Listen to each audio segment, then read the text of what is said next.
We are back on WCEGwood Hollywood of the South, and I'm here with my beautiful guest, Natasha Pearson. Before we get back into the interview, I want to talk about a few entertainment news.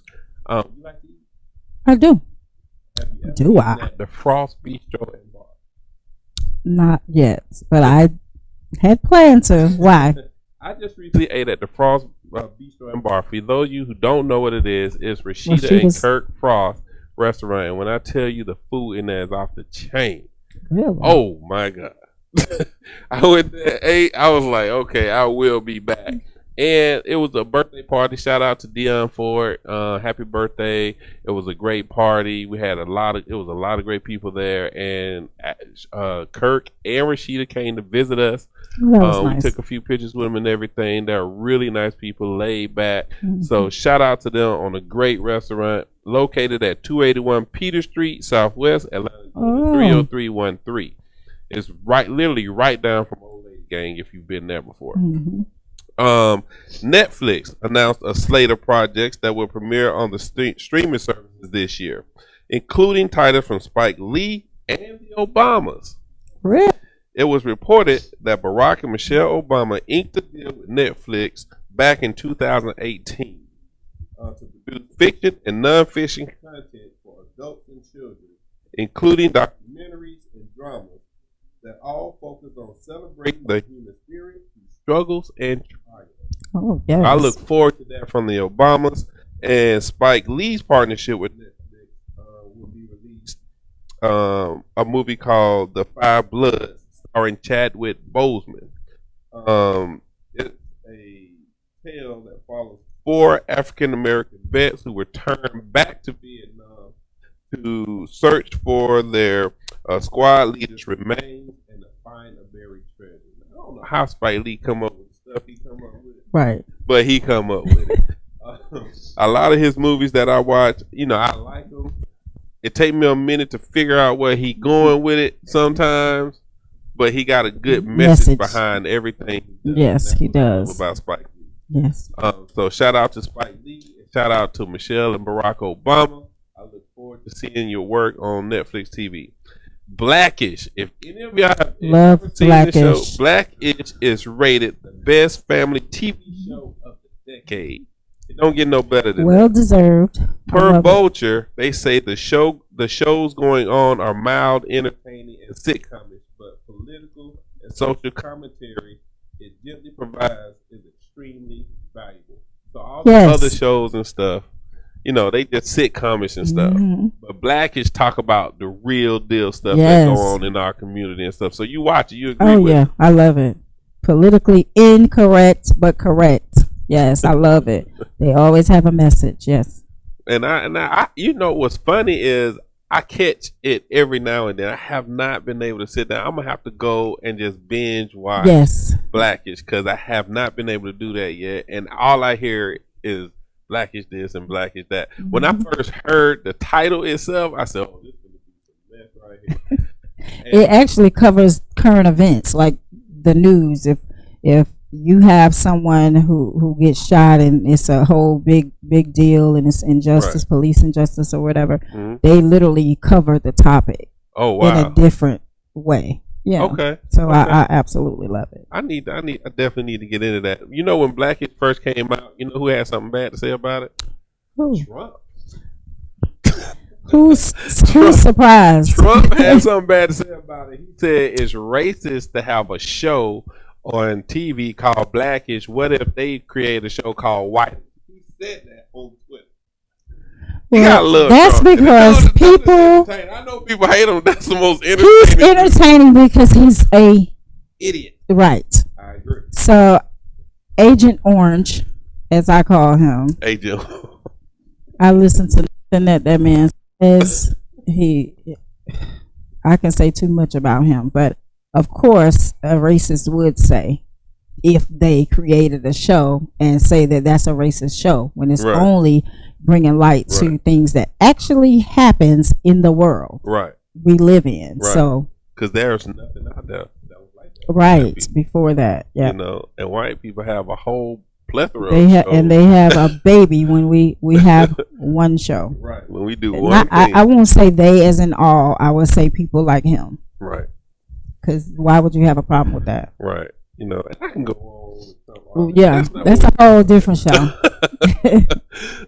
Back to what we was talking about Yes. earlier. So we was talking about the powerful woman. Yes. We were talking about women. You said, I don't know what you said, but anyway, I said that I think women now we have the whole movement of women are being mistreated and we're underappreciated, and during this time I think that it's a time for women to also take accountability for the things that we do.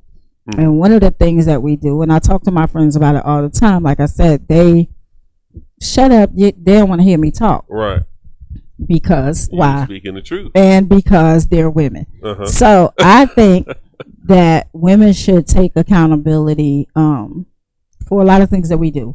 Say for instance, and I came about this like reading the book that we wrote, all of us women, it was all women.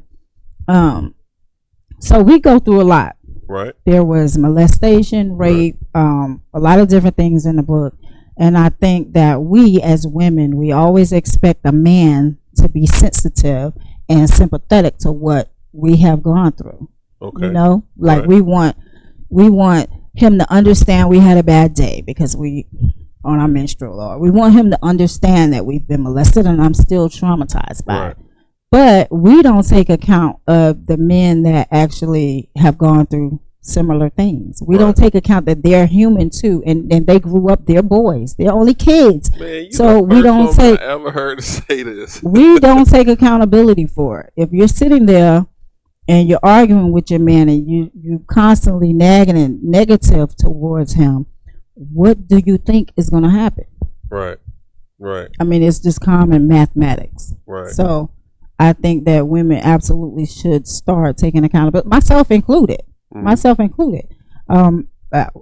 were talking in the car on the way over here, and we all in different, types of relationships. Women get together, we talk, and I do the same thing. So I just think we should take accountability more for how we treat and how we talk to what we call our man, if it's our man. Right. You know what I'm saying? And stop using sex as a weapon for a lot of women. So to me, it's just like, okay, you walking in the house with a steak every night, but you're not feeding your man. And so he's going elsewhere to eat. Right. Now what? Wow. And when you say eat, what do you mean? Wow. I mean, he's going elsewhere to eat whatever he can. It might not be steak. Right. It's going to be something he's going to eat. Yeah. I mean, but do you blame him? That's just like if you're raising a child and if you're mistreating that child or you're not feeding that child, who's coming? CPS is coming to get it. I say that sometimes because I have female friends, and for instance, me, I love a home cooked meal. Mm-hmm. And I have female friends who don't like to cook. So the first thing I say to them is like, well, how you? I mean, what he gonna come home to? Like, what is he running home for? Now, some women don't like to cook. Okay, I'm one. But fortunately for me, I have my man cooks for me. So I mean, it worked both ways. It can work both ways. But a man, I don't think he would want to do it for me if I completely mistreated him all the time. You know what I'm saying? It's all depending on the relationship. It's a give and take on both halves. Yes. I do know women that date men who love to cook. Yes. And if they love to cook, they just love him because he's thank God for that. Chef, yeah, and stuff like that. But see, I'm the type of guy I love to come for your woman to cook. I love her to cook because I'm gonna make sure she's taken care of. And so that's why you need to find you somebody that you're equally yoked with. Right. Exactly. Because you wouldn't want to date someone like me because I don't cook. And so, but you provide other things that I might get the grocery, or I provide everything else, but cooking is just not one of the things that I like there's some women that I know, they love to cook. They'll talk about the meal that they cooked last night all day. You know what I'm saying? So I'm just not that woman. So what is your, like, when you What kind of things do you like to do to take care of your man? Like, so, I think that my love language, because we were literally just talking about this. Okay. My significant other. So we found that my love language is just loyalty. Okay. And so I like so when people are on the outside looking in and they're like, why are you you with him and he whatever, and they have questions. So for me, my love language is loyalty. If you show me that you're my stability and you're loyal to me, then that's my language. And some people's love language, like his, is affection. You know what I'm saying? So showing him, and we're learning that. So now showing him the affection. So you might say you love a person, but love is an action word. Right. So you have to absolutely touch me in a way that you love me. You know what I'm saying? Show me that you love me in other ways besides saying I love you. And that's funny because I've spoken on relationship stuff quite a bit. And what I've learned also is that a woman can say, I'm a great woman, but that man may not think that. It's because true. It's the other person who determines if you're a great woman or not. Right. Absolutely. So, and I say that as for myself too. Like, I can say all day I'm a great guy. But if that woman don't think so, correct. It's pointless. Because there's men that think they're great guys and they're not. Right. I mean, it's a whole crew of women that he left behind that are having phone conversations like he's horrible. Yep. And you know what I'm saying? I did a panel one time, and the woman stood up. She said, I just don't understand these men in Atlanta. I cook for them. I do this for them, and I do that for them, and they just don't do nothing. They just want this and want that, and da-da-da-da. And she said, I'm a great woman. I said, listen, I'm going to say this to you. And I'm not trying to be disrespectful at all, but you should feel that way about yourself. But it's up to the other person to determine whether if you actually are a great woman or not. Right. And you might be a great woman, but not for what you're choosing. Right. And it all depends on the person, because the next person you get can think you're the perfect person. Yes. May think you're the bomb.com. That's because that love language. That's right. It's important. If they feel in the love language that you're giving them, that makes you a great person to them. Yeah, because you have couples who are out here, they're dating other people, doing whatever, and you wonder, people on the outside like us are looking, trying to figure out what's going on with that relationship. Like, are they together? Are they not together? But their love language might not be that we sleep together. Right. You know what I'm saying? Right. Our love language might just be like, you're my soulmate. I'm going to be with you forever because you're my best friend. But I like to date different people. He might like to, whatever it is, we just, on the outside, just don't know what it is. You know what I mean? Okay. So let me ask you this. You was involved in a situation that we're not going to say no name. Right. But you was involved in a situation that was pretty huge. Yeah. And in that situation, I think you was kind of blindsided because you didn't know what was going on. Now, do you want to touch on that a little bit? We can touch on it, absolutely. Okay. And I will not, of course, say no names. Right. And so one thing, as far as that situation goes, we women go through that all the time. Absolutely. I want people to know. Absolutely. So I was involved with a married man, and of course had a relationship with a married man. Do I deny it? No. Am I ashamed? Not really. You know what I mean? I feel like it was during that time I kind of was reckless a little bit, and I wasn't doing my research. I still don't do research on a person. You know what I mean? Right. So I get to know a person for themselves. But during that time, it was a time where I was coming out from my son's father passing. Right. So it was literally the first time that I actually went on a date or went anywhere with anybody. Okay. So for me, it was like, let me get away from Atlanta. It was just a good opportunity to go and get away. Unfortunately, I came back to Atlanta and all hell had broke loose. So, but I do want to say that so I refuse to be a prisoner of shame. Right. So we'll put that out there. Right. So I'm not ashamed. I did an article, did an interview, and that was horrible. So once I did that, and everybody piggybacked off the one interview. So people think that I did like a million interviews. Right. So I did one, and everybody piggybacked. And when the more I read about it, it was just getting worse and worse and worse. And I went from a sugar mama to I was a sugar baby. It was just horrible. I think I was 26 or 27 years old. It was a lot of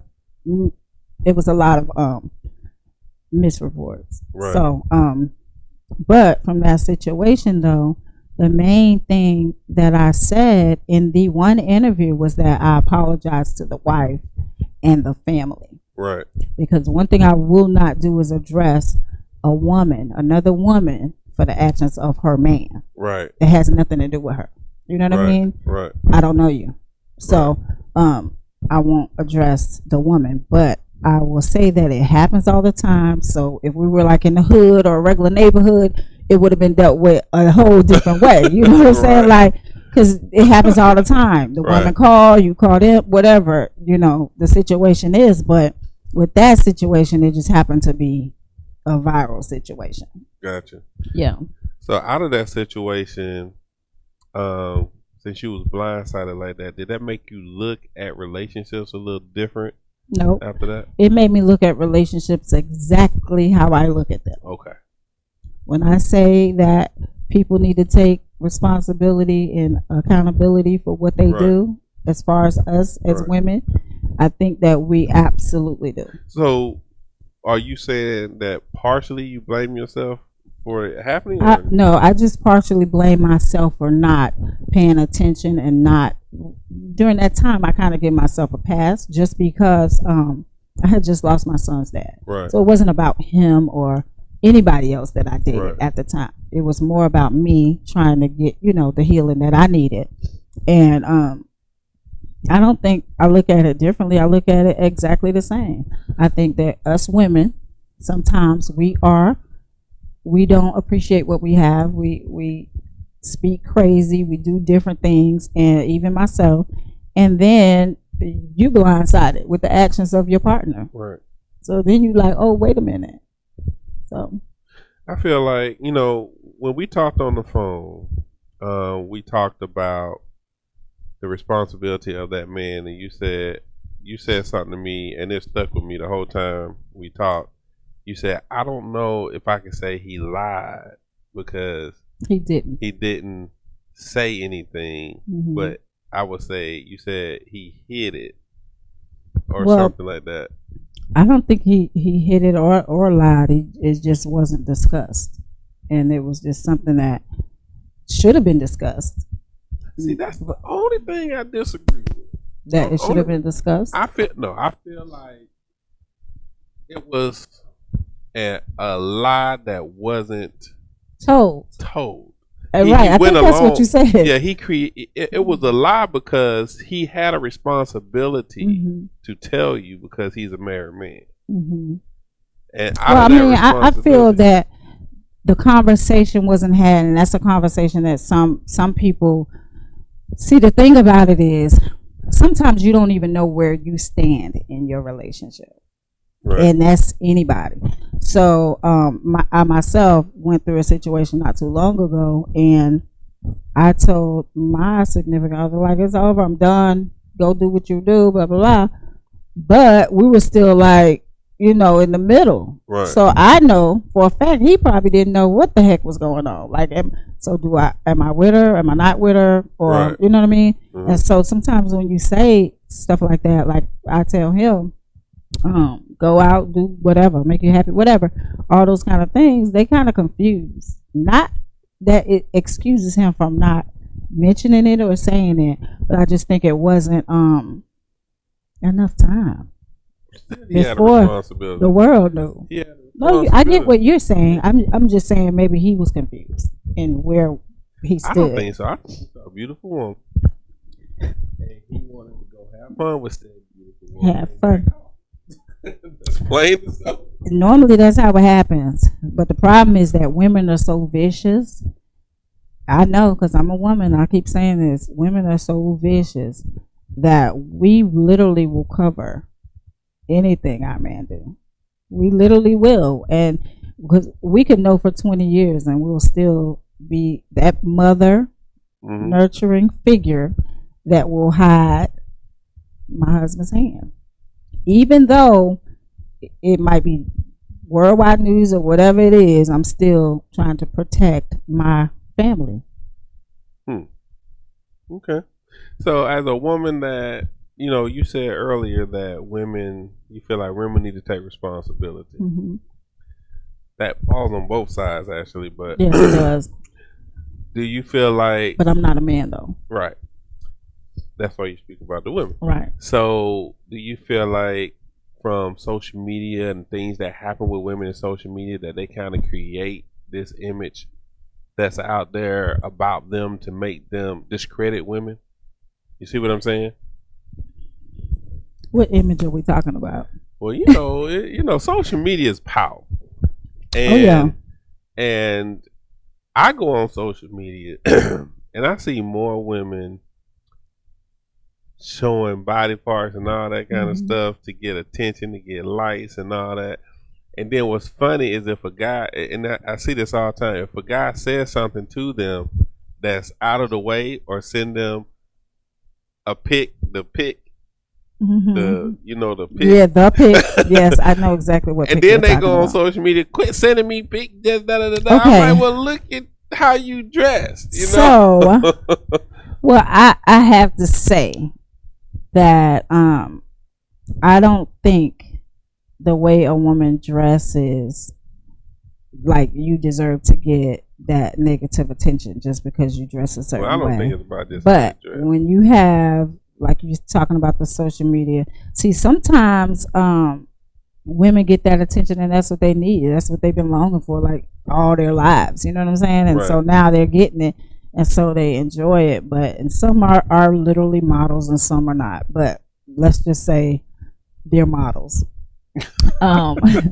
So I think when they get that pic in the DM, that men, because we're smarter than you guys, you know that, right? I do know that. Okay, so when we get that pic, I think that the man is just automatically going purely on physical. Like, look, she got a butt out and she's fine. I'm gonna slide in her DM. That's it. I personally don't see how anybody send pics like that. I don't either. I think it's gotta be imbalance. Like, who does that? Now she has a picture of you forever. She can do anything. You can't even get married and say. Well, I know plenty of women in my circle receive those pictures, and it's not because they're naked. So I want to say, dude's just crazy. Right, the man might just be a little bit off because they send those pictures with no problem.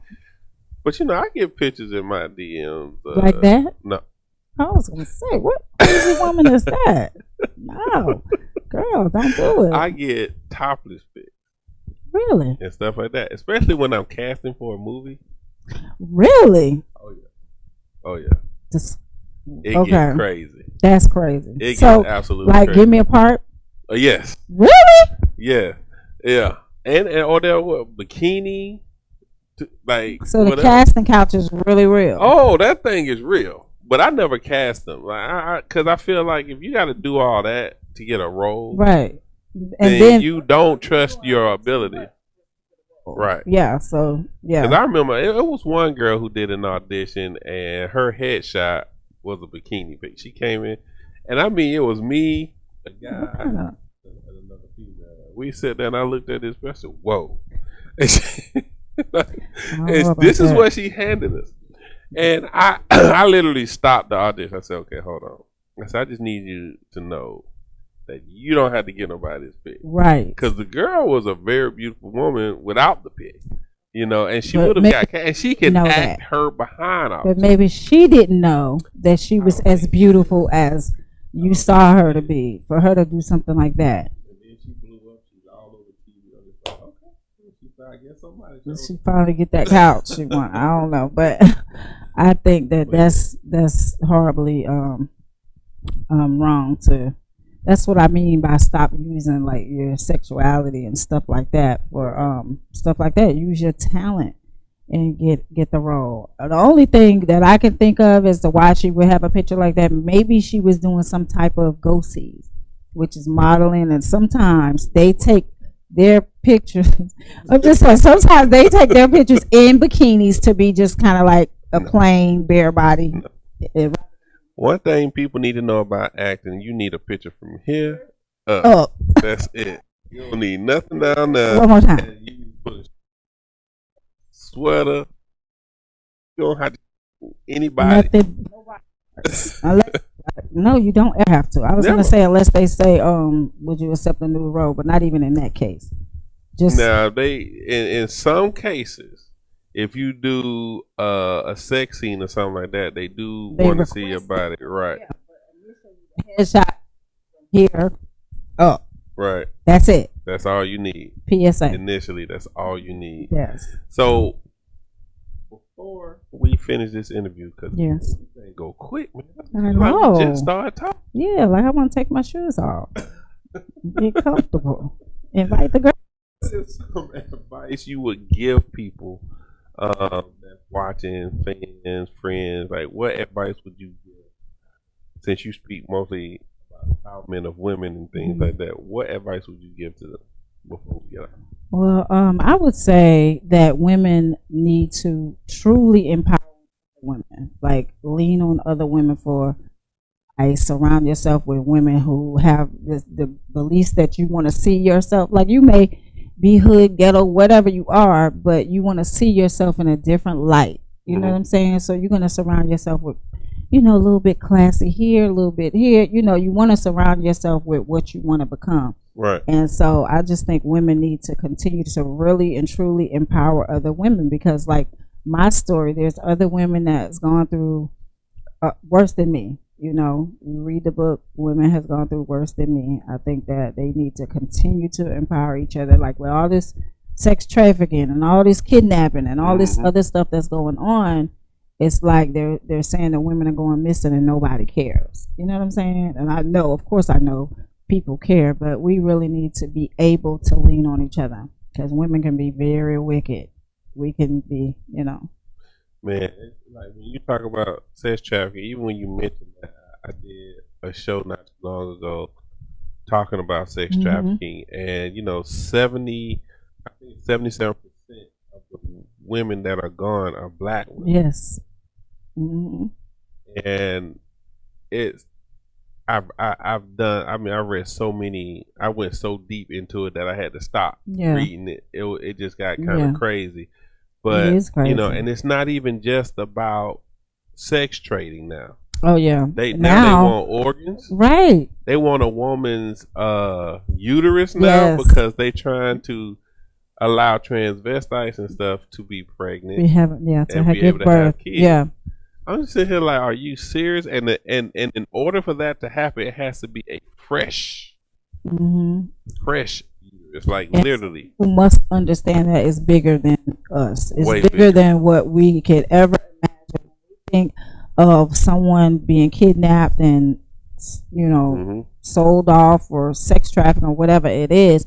When it comes to pharmaceutical, it is way bigger than what we could even imagine. And so I think that when you're thinking about people taking your organs and stuff like that, that means everyone needs to stay on the P's and Q's, because you don't know if they want you because your eyes are brown, or you because you got you're athletic, and we want to have a baby that's like him, or you just don't know. So everybody pay attention to.